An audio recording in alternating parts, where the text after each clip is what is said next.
What's up, everybody? Welcome into this episode of the Rapala We Are Collegiate Bass Podcast. Getting towards the end of the year, right before the Christmas holiday coming up. So if I forget to say at the end of the episode, happy holidays, Merry Christmas to everybody, and looking forward to a new year here right around the corner. Today's show, we're being joined by members from 6th-ranked Tarleton State University. They currently have 12,055 points to count towards that Bass Pro Shop School of the Year presented by Abu Garcia. The team members joining me today are Sam Semper, Divin, and Willem Van Der Heijden. All three of them are part of their club there and are representatives in terms of Sam as the president, Cole as the vice president, and Willem as the treasurer. We'll get some more info about the club here in a little bit, but I just want to get a pulse right off the bat. Sam, tell us the season so far. You guys are sitting just over approximately 1,500 points behind first place, inside the top 10. Talk about the fall season and to get to this point as we get ready to gear up for the spring to have y'all in contention to make a run at that title. Yes, sir. It's been a great run this season so far. It's been kind of difficult to compete with all these great teams, but we're really trying to get that top 5 position. And if we can end this year with a top 5, that'd be really a great goal for us and for our whole team. We've kind of been right about that top 10 in the School of the Year race, so we're really trying to get in that top 5 this year, and that's where we want to finish at. Tarleton State was picked 20th in the ACA Pre-Season Poll coming into this year. 6 of the last 9 seasons, the team from Texas has finished inside the top 25 for the Bass Pro Shop School of the Year presented by Abu Garcia. Cole, tell me some more, kind of build upon what Sam said. As we look at the events, as it pertains to the ACA, the Bass Pro Shop's Big Bass Bash presented by Berkeley, Tarleton State earned 3,190 points. Top 2 highest finishing teams were 10th and 23rd. AFCO Collegiate Bass Open at Lake Dardanelle, the team earned another 3,000 plus with 3,020 points, 19th and 31st overall. We talk about it time and time again, but at these ACA double points tournaments, 3,000 points is the benchmark to keep you up there with those teams towards the top for success throughout the season. Is 2 top 25, 2 top 30 finishes at a minimum are paramount to be able to not lose ground on those teams in front of you. Talk about the fall and that success we just spoke of. Man, those tournaments have been good to us so far. The biggest challenge we've had is just getting everybody out there so far. I mean, we're a good ways from Kentucky and Arkansas and Texas, and it is a really cool opportunity that y'all present to us for those double points events. So we send as many guys as we can, the best guys that we have, and they showed up at Kentucky for sure. Dardanelle fished kind of tough, but I think we showed up there as well, and we went right from there to Chick and had a good tournament there as well. But the double points really make it up for some tournaments that we don't get to fish, so it definitely helps out. Willem, last question here, kind of about the fall, and then we'll look at the spring coming up and y'all's plans for the rest of the season. But as we entered this year, like we mentioned, 20th in the preseason poll, coming off of 6 out of the last 9 seasons inside the top 25, like we said earlier, currently sitting in 6th. Assess y'all's team goals entering the season now that we're basically 6 months into it, halfway heading down the backstretch here coming up when we flip into the new year. Talk about the team's goals coming into this year, where you're at right now in 6th, how does that align, and what are those plans? You know, how's everything come together this fall for the team in regards to what y'all set out to accomplish? Yes, sir. I think it's coming apart really good. I mean, we got a lot of competitive guys on our team this year, and at the beginning of the season, we really wanted to get in that top 5 at the end of the year. I think we're doing pretty good to shoot for that goal this year, and we've got a lot of competitive guys that want to compete and want to be able to get in that top 5 at the end of the year. Sam is the president of the club. Let's talk a little bit about the team. Something that I find interesting, we look at registrations and we write articles about all the events leading up to, during, and after, as well as the recap articles for the Bass Pro Shop School of the Year presented by Abu Garcia. And something that I notice time and time again is the attendance from Tarleton State at these major events. The quantity of anglers that y'all are able to send and get out there on the tournament trail. Just kind of talk a little bit about the club and the sheer numbers of participants and how y'all have gotten to that point to be able to send that many out on the road to compete. Yes, sir. So we've got nearly 70 guys on the club, and it's been continuously growing throughout the years. I know my freshman year, when I got there, it was like 30 to 40 guys, and it's been 10 to 15 people coming in pretty much every year, and that helps kind of with recruiting. We show up to a bunch of the high school events. We give out some scholarships there to some of the kids, and then as well as we have incentives for them to come to the school and fish for us. It's been great for the last 4 years for me, just seeing this club grow and how much we've improved over the years. We've consistently been starting off really well in the fall, and we've always been in the top 10, and then we kind of slowly drop off. So kind of our goal is to be able to maintain that. And coming up in the spring, there's a ton of tournaments. All the Bassmaster tournaments are starting up. You've got the MLF National Championship, and as well as the Collegiate Bass tournament at Hartwell, the National Championship, as well as Pickwick. So as long as we can get most of those guys there, we generally have about 30 to 40 guys at all those collegiate tournaments. But if we can get some of those, some more guys that kind of stay in Texas to be able to travel more, it would really help us out and help out our chances. Cole, there in his response, Sam was talking a little bit about how they build the team and go out and recruit and things of that nature. Yourself, a sophomore, the youngest of the three that we've got here as it pertains to classification in college on this podcast. So I want to ask you this question, kind of talk about your process going from high school into college. Were you a part of that recruitment? Were you going to Tarleton State regardless of the bass fishing team or not? Kind of talk about that and how you feel about your decision now that you're 2 years into it. No, I'm so glad that I came on with these guys. I mean, everybody from top to bottom has been great. It was a pretty easy transition from high school. You know, I fished some of the Texas tournaments here in high school and did some other stuff as well. But the only thing was the travel that kind of jumped up, and the amount of tournaments we fished, you know, doubles and triples versus what you're used to in high school. But Tarleton, I picked Tarleton solely because of the bass team and their success in the past. And, you know, it was closer to home for me, so that was another benefit. But Tarleton was going to be where I was going from day one whenever I knew I wanted to go fish in college. Well, I'm kind of similar to the question I asked Sam. We'll build on it a little bit. To have this sheer size and numbers on the team that y'all do, talk about the work that goes into that. As yourself the treasurer, if you want to talk about your duties in the club with that title as well, you can. But to have a team that big, myself, I went to the University of Arkansas State Institution, and we probably at our max had like 30 anglers. And even of those 30, we maybe only had 10 to 12 boats at the time. Granted, that was 15 years ago now. But talk about what it takes to be able to have a team of that size and as an officer in the club, you know, your duties that pertain to being able to maintain that. Yes, sir. I mean, as the duties in the club, I mean, we start really early as officers. I mean, right when the season ends, over summer, we're working, trying to get our sponsorships lined up and our money lined up, because at the end of the day, the money is what travels us as a club, and especially having 70 guys. I mean, there's a lot of organization that goes into making sure everybody's in the right line, and we got enough sponsorships and we got enough stuff like that to keep as many guys as we can on the road and to make sure that we can have as many guys going to these tournaments. And I mean, even from top to bottom, we got guys that are really competitive and wanting to go everywhere around the country to go and fish. So we just got to stay organized, and we've been really good about staying organized and making sure all 70 anglers are taken care of. We're talking with anglers from 6th ranked Tarleton State University. Those are Sam Semper, Cole Divin, and Willem Van Der Heijden. Sam, next question's coming back your way. The ACA this year celebrating their 20th anniversary. Been hosting collegiate bass fishing tournaments. This is the 20th season now. I want to talk to you a little bit about the history of the Tarleton State Bass Club. You know, you think about collegiate bass fishing. Now there are a lot of schools with coaches that give scholarships. But man, back in the day, those didn't really start to exist until about maybe 10 to 12, 15 years ago max. So that early portion of all this where student-ran clubs, and Tarleton State's been there since the very beginning. I've heard Wade talk about having anglers out and help and set up and tear down at different tournaments, and just a Texas-based school that's been able to compete all across the country and have some good alumni as well. Dakota Ebear, professional angler out there making a living fishing. He participated as part of the Tarleton Bass Club at one point. Just for those that are listening and maybe aren't as familiar with where y'all are at in Texas and what y'all have achieved as a club, give them a little background and history.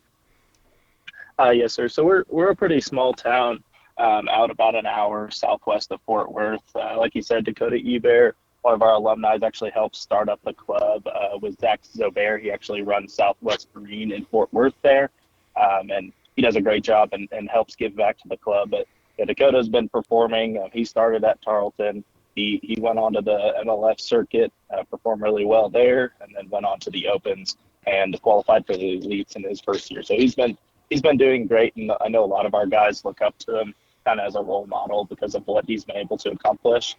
We've got definitely a few guys fishing for our club currently that are really looking to do that for a living and pursue that, and this is kind of their starting point for that. So I think the club just really gives that opportunity because you've got guys coming from all over the place to come fish for us, and he's been really able to show how that's able to be accomplished. And a lot of our guys are kind of pursuing that, and hopefully we are able to help them pursue that passion and dream. Yeah, Cole, as that response pertains to you, talk a little bit about your time at school, maybe what you've learned as an angler and how you've grown, whether that's going out on the tournament trail and traveling nationally and just going to new bodies of water and figuring things out, or even how being a part of a large team, successful team like y'all are with good anglers, what you've been able to maybe kind of absorb from those around you and apply to your personal fishing. Yeah, no, that has been a great help with fishing. I mean, when we go on these tournaments, especially the ACA events when we're packing 20 and 30 teams all the way to Arkansas and Kentucky, these older guys that have fished these bodies of water before and had really good success there, it's super important to keep in touch with them and just, take their advice, see how they're fishing, see how they're doing things, especially from somebody who had never traveled out of the state to fish before. You end up at places that the ACA holds tournaments and you have no idea where to start. The older guys and some of the guys just from different areas of Texas may not even have to be upperclassmen that are more used to different conditions and different bodies of water are a great help as well. So definitely having that large team and that large library to file through and figure out everybody's deal. I think everybody helps everybody, and it's a great thing. Yeah, it's funny that you say that. I grew up in Dallas, and I went to school, like I said, in the University of Arkansas, so those are highland reservoirs. Beaver Lake was pretty close to campus, and things around it looked pretty similar. It's deep, it's clear, and like every time I came home, we were headed to Bass Pro Shops, and it was buying finesse tactic stuff. Like I think I went to school with the one spinning rod, and by the time I left, I had 4 or 5. Just kind of how it goes, and you learn and evolve, and it's stuff that you apply as you get older and continue to go out and fish in light line. And finesse tactics is something that I still love to do today, but that's part of college fishing, and that's how you grow. That's how you get better. That's how you learn. And if you don't expand on that, you kind of stay in your lane, and you can still be successful, obviously, but it makes you a better, well-rounded angler to be able to go out and experience these different things. Willem, yourself, kind of build upon what we just asked there, or I'm going to give you the opportunity to tell a funny story, but going around on the tournament trail, talk about something you've learned that's maybe made you a better angler, whether it's, you grew up fishing one way and now you're better with smallmouth and deep clear water or something like that. But also, if you don't want to answer that, we can kind of take a little comical break, and if there's anything funny that you've ran into in your couple years as a junior out on the tournament trail, take an opportunity to share that with us. Man, there's always funny times when you're out on the road with some of your best friends, and especially those older guys. They got a bunch of other funny stories that they'll tell you. But, I mean, from fishing for 3 years now, you really learn a lot about these different lakes. And when I was a freshman, I didn't know how to fish Kentucky when we were going to the Big Bass Splash, and when we were going to Arkansas, Darnell, I didn't know how to fish those. And a lot of those older guys really help you out, and I think that's what's making our club a lot better is we got older guys passing down knowledge, which then helps our whole field of guys, freshmen through seniors, doing good at these tournaments because they're passing down this information, helping these guys break down these lakes. Some of these guys have been to these lakes. This is their 4th time going there if they're a senior, and so they know a lot about this lake when you're a freshman and you don't know anything about the lake. So it really helps our club get as many people as we can in those high-placing finishes. Yeah, that is one thing that's really interesting to see throughout the years as we return back to some of these fisheries time and again, and you see as anglers progress and mature throughout their careers and they continue to go back to these places, their finishes improve each and every year. Something that's also just really cool to see in the growth of collegiate anglers in general. Sam, one question for each of y'all here as we wrap it up. Looking forward to 2025. It's going to be this first couple months through the end of May, or the last half of the season for the Bass Pro Shops Collegiate Bass Fishing Series and the Bass Pro Shop School of the Year presented by Abu Garcia. As we've touched on, y'all are ranked 6th. Going into the spring, what are y'all's goals? What is the game plan here to get the ball rolling to achieve what y'all ultimately want to achieve? Yeah, so we've got our first tournament coming up. It's actually right as we're starting school up on January 16th. We're going to be headed to Harris Chain for that first Bassmaster tournament. We decided to fish that circuit because it's closer to our lakes because they have Eufaula as well on that, and Smith Lake. That'll be a closer travel for us, and we think we can perform well. But right after that, we've got a tournament back in Texas that we'll be heading to. Then we've got a short break, and then we'll be heading off to Smith Lake and Grand Lake in February and early March, and then Eufaula, Pickwick Lake for the Collegiate Bass tournament, and then the MLF National Championship at Wheeler are going to be our back-to-back-to-back tournaments. So there'll be a lot of traveling. Those are going to be very important for our final rankings. If we can perform in those three back-to-back-to-back tournaments, since the MLF National Championship will be high points, as well as the Pickwick Lake ACA tournament is going to be high points. So we've really got high hopes for this. I've been stressing to all of our guys that we need more and more people there. The more funding we have coming in, the more guys we're going to be able to send. And so kind of our goal and being able to accomplish that top 5 at the end of the year is being able to perform and have high rankings at those tournaments that are going to result in our higher finishes at the end of the year. Sitting 6th right now, you'll keep talking about the goals to get inside of that top 5. Cole, at the end of the season, man, to be able to achieve that or maybe even exceed those expectations and climb higher up in the rankings, talk about what it would be like to be able to accomplish that if we were to be able to talk to y'all, say, in June here in just a couple months when the season wraps up. Yeah, man, that would be that would be awesome. We've been talking about it all year long. You know, we had a good finish last year, but we're looking to almost double our placement, get better, get up there in the top 5. I think we finished 11th last year. We need to get back in the race up there. We'd love to obviously be sitting first, but you know we're gonna give it everything we got to get there. But man, it would mean the world to us. It would definitely help our funding. I mean, we have big fishing sponsors, Big Bite Baits, guys like that help us out, and that the higher we place on y'all's scoreboard, the better it is for us to get funding from guys like that and from the school. So, you know, it would definitely help us out. Willem, last question, man. When we'll wrap it up, let's just go long game here. Let's look in the crystal ball and just shoot for the mountaintop. If y'all are able to win, it would be the first time that Tarleton State has ever won the Bass Pro Shop School of the Year presented by Abu Garcia. To be a part of the team that's able to accomplish that, or maybe even accomplish the highest ever end-of-season ranking for the school if you aren't able to win. Talk about the magnitude of that moment if this group's able to pull it off. Man, that would be a huge moment for Tarleton. That's a huge milestone just for the school in general. For really putting Tarleton on the map as a fishing school once you get that high of a place. And just being a part of the team, that's a really cool accomplishment to do with all these 70 guys and girls. It'd be a cool moment that you would never forget, placing that high. Even if we don't get that first place title, even if hopefully we can shoot for our goals and get that 5th place, that top 5, that would just mean a lot to have a record placing for Tarleton. And tapping on what Cole said, the funding, man, you get a school that places top 5, you get a lot of people that are now interested in having their name on your jersey and having their name on their boat that will want to give us money, and that money allows us to travel more and more teams. So it would just be a really cool moment for Tarleton to see us place that top 5 that's in our goals to do, and it would just be a great way to end this 2024-2025 season, then rolling into 2025-2026, especially if you can end on that high energy, on a high finish. I mean, that gets you going for the next season. That'll wrap up our conversation with 6th-ranked Tarleton State University. Speaking with Sam, Cole, and Willem here today on the Rapala We Are Collegiate Bass Podcast. Guys, thanks for taking the time to join us, as I know y'all are out on Christmas break. Christmas holiday right around the corner, so Merry Christmas to y'all. Happy New Year. Best of luck throughout this spring season, and we look forward to seeing y'all out on our trails soon. Yes, sir. Thank you. Yes, sir. Thank y'all. And thanks for having us on.